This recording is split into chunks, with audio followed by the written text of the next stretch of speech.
you look at quality of hire, it's one of those crazy metrics where everyone talks about it, but almost no company measure it. But you don't hire people for what they do before they're hired. You hire and pay them for what they do after they're hired, which means you have to get data about what happened after they were hired. The most important decision a company makes about an employee is whether to hire them. He's like, everything after that is a downstream consequence of that first important decision. The top 100 of the Fortune 500, due to better hiring, drove $809 billion in incremental revenue versus the bottom 100 of the Fortune 500. Nobody in the world uses outcome data to validate their tools. They're just not. Remember, AI is not artificial intelligence. It's just mathematical pattern recognition systems.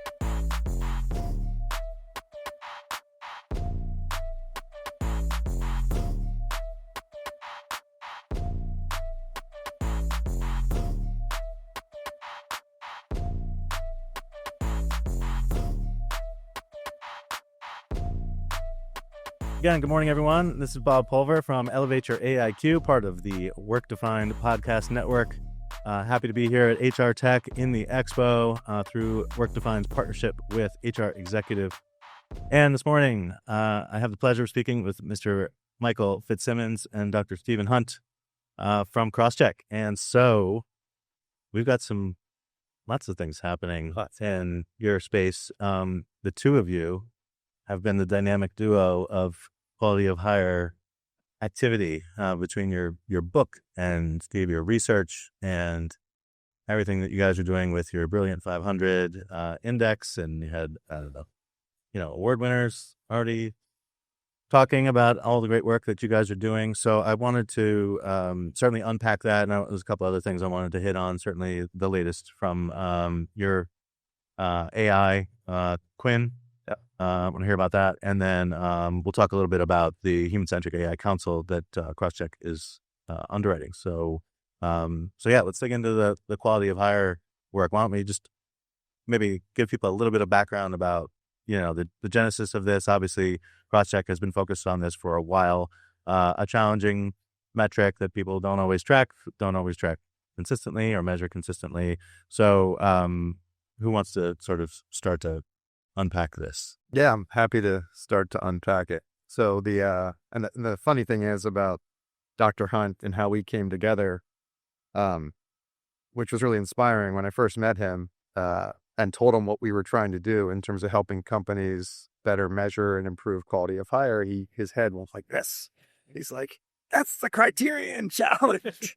I've been working on this for 30 years. Here's all my books. And I get this book on hiring success, and the big quote on the book is, the most important decision a company makes about an employee is whether to hire them.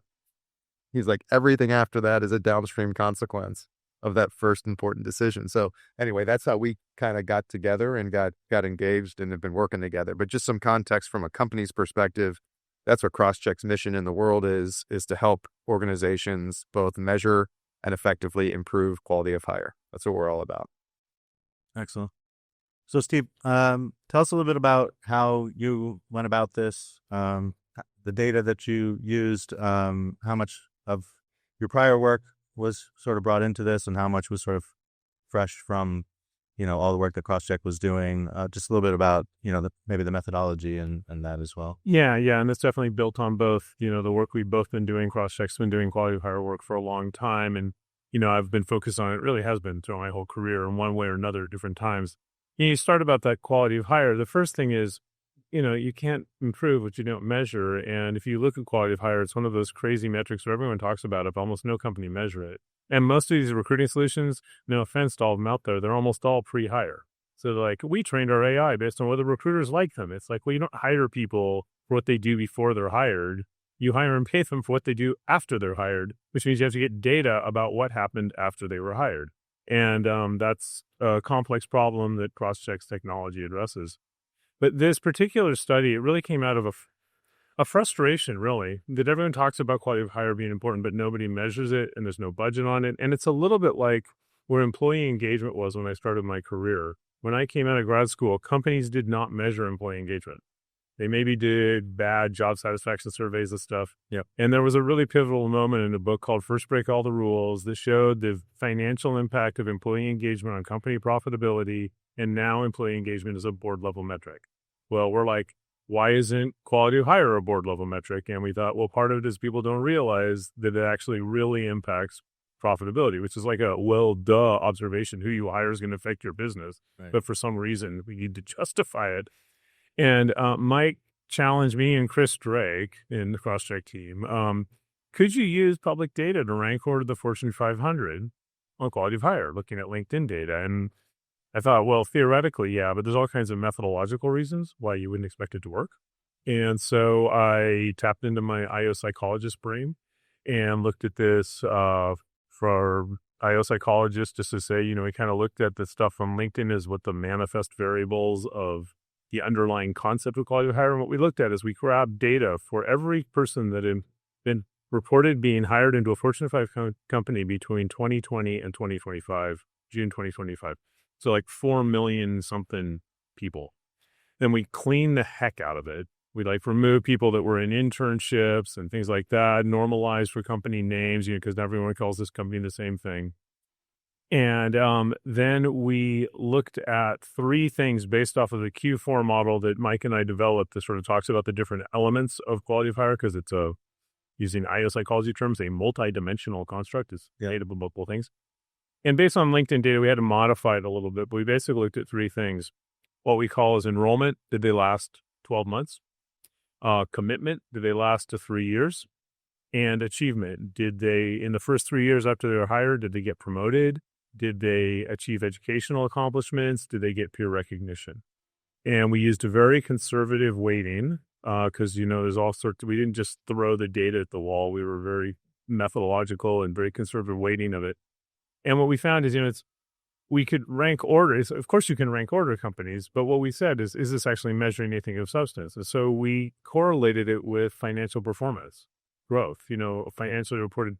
And it correlates 0.15, which is statistically significant. But more importantly, if you look at the variability, what we found is that companies could realistically, a company that went from average to above average on quality of hire within an industry, could realistically increase revenue by 2%, revenue growth by 2%.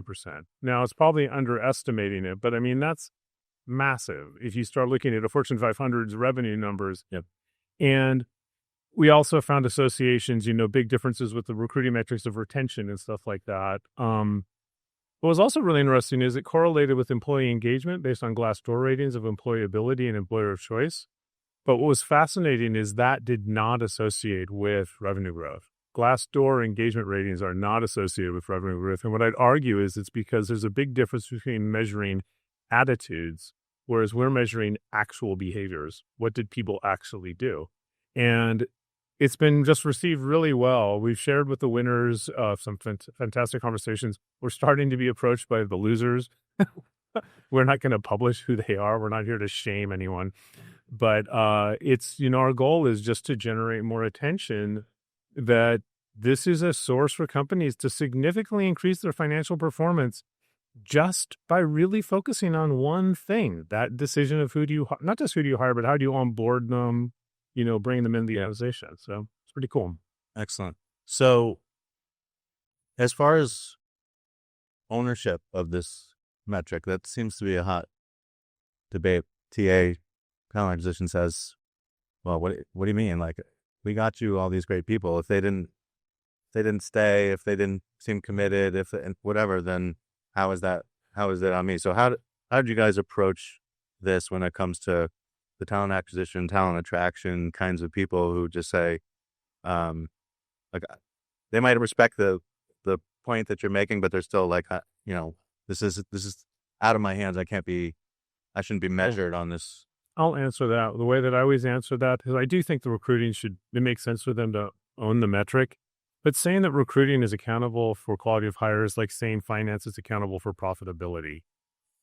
Okay. Finance should manage it and kind of keep track of it. And I'm certainly they could do things that could screw it up. But at the end of the day, that's one of the challenges I think that we run into, and, get Mike's thoughts on it too, is it is influenced by job design. It's influenced by onboarding. It certainly is obviously influenced recruiting and sourcing, but you can't really know how to measure it, improve it, or what's affecting it until you actually measure it. That's, I think, the key thing. I think the There's two parts, two pieces to the answer to the question. One is we intentionally published this data. We featured all the TA leaders as part of the report that were winners because they deserve to be celebrated because they're doing something right. Mm. But it's not all the thing, and that's what we acknowledge. I think our primary objective with this was to get it on the radar of the CFO and the CEO, like full stop. If they can start to correlate this thing that has been nebulous and no one has owned with business impact, right? Like Steve mentioned, but the top 100 of the Fortune 500, due to better hiring, drove $809 billion in incremental revenue versus the bottom 100 of the Fortune 500. Like, we're not talking about, some startup that this is, no, we're playing in the big leagues. And the converse of that is that on the regrettable hire side, the expense reduction based upon the expenses saved by those companies that did a better job, they're in the billions and billions of dollars. So our objective on just up-leveling this conversation is to get it to the C-suite, where name a company in the world that doesn't want to drive more revenue and reduce expense, right? Of course. So stop kind of bickering about does TA own it? TA's got to be part of this thing, but ownership is actually at the like Steve said, ownership to me is at the very top of the organization. And one more, if I build on that too, I think that was really important we found from this study is I think a lot of companies leaders are like, well, hiring is what hiring is. It's a bad labor market, whatever. And what we showed is there is massive variability within industries, and so it's like, if you're like, well, it's the hospitality industry, it's hard to get good people. It's like, well, then how come your competitors are just killing you? Clearly they're doing something that you could be doing that you're not doing. Right. Yeah. I mean, I think that ties to a lot of what we're espousing here in terms of how you think about work redesign, how you think bigger and bolder than you have before. This is not a time to for incremental change. You're going to fall quickly behind. So I think you've got to have some appetite to do that. But I agree with you, Fitz. I mean, in terms of high level ownership, because if TA is going to get credit for when things go right, then they can maybe help with some sort of root cause analysis, as things entered the talent, as people entered the talent sort of supply chain, if you will. I don't know, if something goes wrong, if your quality of hire is terrible, let's do some traceability back. Are there things that we're not attracting the right people? It goes back to the quality of your funnel, I guess, in some ways. There's a set of TA leaders, and I'm sure there's lots that I don't know, but there's a set that I know and they all talk about wanting to be viewed as more strategic in the organization. What does that mean? Well, I want to be viewed as something more than an order filler. Well, you've been measuring success for your job the same way an order filler would measure success. Mm-hmm. Yeah. Speed, right? So just for a moment, if you could walk into your CEO's office and present to her that based upon what TA has done, you've driven $7 billion in incremental revenue, you've reduced, right? Yeah. Just think about how strategic that conversation all of a sudden becomes, right? And I think there's a thing in there where, that's going to be on behalf of our talent leaders to go say, I'm going to take ownership of this, even though, I'm accountable for, but whatever, I'm going to go, right? And I'm going to go and I'm going to make real change in my company, because by making real change in my company is how I progress and how I progress in my career. So Yeah. that's what I'm excited about with it. I really am. And the number of folks, especially the winners that we recognized, that literally 30 seconds after they were recognized, sent the note to the C-suite. Yep. Saying, hey, look, guys, we don't suck. Right. So there's some goodness in all of that, I think. Yeah, for sure. So, this, you have a dedicated website for the companies and the rank and the methodology. I noticed as well. So where can people go? People can go to brillianthire.com. Brilliant Hire. That's the easy. Or you can go to crosschq.com and you can get access to the report there. Perfect. Yeah. Perfect. I would also say too that there's a very detailed white paper, also the book that Mike and I gets into, like, well, how do you influence it? And we have a book that goes through all of the research on all the different moderators, which aren't, but it's sourcing and selection, but it's also onboarding, it's job design, and a framework to start looking at that. And actually, the follow-on to this study, which will be a lot more involved, is really understanding why are the ones higher. We're looking at that now. Nice. All right, great. So Mike, what else is going on at Crosschq? How's Quinn doing? Well, what's going on at Crosschq? So this is the fun part. We've got two pieces to what we're trying to do. One is help you measure it, get your heads wrapped around it, enable you to benchmark it, all the things, so we can know where we're starting. And then the next question is how do we improve it, right? And so we're doing a lot of things, leveraging AI to build new applications, new agents that are just squarely pointed at improving outcomes, right? So one of the downstream effects of all this data that we now have trained on, Steve mentioned for the study we published, that was based on 4 million hires, but in total, we have over 200 million hiring transactions in our underlying data set now. And so we're training our underlying models to actually better predict at a candidate level who has a higher likelihood of success and who does not. It's a thing that the world has talked about, but you haven't had a training data set this deep to do that. And so if you think about all the different applications for that data, and now that we have it, and we think we're the only guys in the world that have it, right? Especially with the models we built on top of it, we're focused on qual to offer. We're staying in that lane. Yep. So AI agents that do everything from the point of apply, evaluating a resume, automating the interviewing process using AI, conducting a skills and reference check, right? Yep. We've added agents around fraud detection as well, which is right squarely in this whole quality of hire conversation. And so we're just knocking those down really quickly, but that is the two steps to this thing for us is measure it, improve it. Excellent. Awesome. The other thing I wanted to talk to you about, Mike, is your sponsorship, your underwriting of the Human-Centric AI Council that's led by Kyle Lagunas at Kyle & Co. I'm a member of that council, and proudly leading one of the work streams around what does the future hold for things around AI literacy and readiness, adoption and change, responsible AI, what we call trust and safety, and then value creation, which obviously some of the quality of hire work you guys are doing fits right in there. And so yeah, maybe just a quick blurb about like why you guys wanted to be involved with this effort. So first of all, Kyle's initiative is bold and ambitious, and we're excited to invest in it and try to help push it forward. I think the broader conversation, look, the water's getting deep quickly. Mobley's got everybody's attention. Yep. An extra degree of conservatism has kicked in. That's okay, right? And we got to all kind of wade through the waters for the next 4 or 6 quarters while some of this gets sorted. But I will say, and Keith, our friend Keith Sunderling has been so consistent on this. And this is the guy, the EOC, that's been dealing with these things for years. And he's always said to us, he said, you are on the right side of history, right?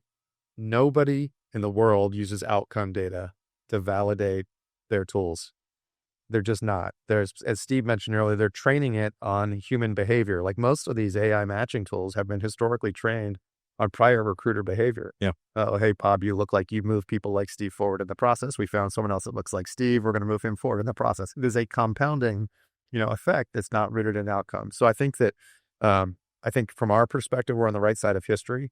I think to the extent that and as Keith consistently tells us, to the extent that we can prove that the decision was backed up based on data trained by hard outcomes, right? Yep. Not some black box AI model that was doing weird stuff. So that's our point on staying disciplined on that, right? Is continuing to train our models on actual hard outcome data. We think it's a core differentiator. But I don't know, Steve, if you have more. Yeah, no, I agree. I think the key, and we've already with our customers seen some really cool stuff where when you look at outcome data and you start with the outcome data and then work backwards, like they've had examples where they put in selection tests, 15 years ago, and it was always used. And they found these tests, they might have worked 15 years ago, but they're negatively predicting performance now because the world has changed. Yeah. Or they're paying, we've always gone to these schools because these are where our our bosses went, right? And, go to my alma mater and they find, no, our best hires actually come from these other pedigree schools.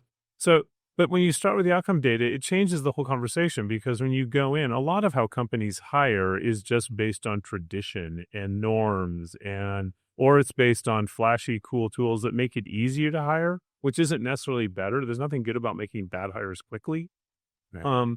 But a lot of these tools are like, look how easy it is. You don't even have to talk to candidates. And, I can argue in some cases that's probably okay, but to get into it, start with the data and work backwards. Also, the biggest thing that impacts, candidate sourcing is job design. So I had a really interesting conversation with some of the customers that were at the top. They were talking about, like, in shift work where they're really challenging scheduling. And they're saying, if we can give employees more control over their schedule, which has a huge impact on people's ability to work shifts and stay, we can hire from a whole different candidate pools. Yeah. And these are challenges that I do think absolutely the talent acquisition should own the quality of hire data. But when they have this and they have this conversation, they become experts in attracting and retaining people in the company in that first phase, which is different than being experts in process execution around recruiting. Yeah, no, I absolutely agree. And I think there's, tying it to the council's work around human centricity. I mean, are we putting people in the best position to be successful? I mean, this is a really important matchmaking exercise. And I think to your point, I mean, these things compound over time. So, I love what you guys are doing. Yeah. So. Well, I guess I would end on that too, going back to the AI council. Remember, AI is not artificial intelligence. It's just mathematical pattern recognition systems. They're really, really complicated, but it's not human intelligence. And it's trained on data, and what it's trained on, if you're not training it on what the target you're actually trying to hit, it's just like, imagine you're looking at a person shooting free throws and you never see whether the ball's going to the basket. You're like, well, they have perfect form. They look great. Don't they look like they would be scoring every time? But you never look, does the ball actually go in the basket? That's what we need quality of our data for. Yeah, that's good. That's a good analogy. All right, guys, we got to wrap it up. Thank you so much for having us. joining me. Mike Fitzsimmons, Dr. Steve Hunt from Crosschq. This is Bob Pulver from Elevate Your AIQ. Thanks, everyone, for listening.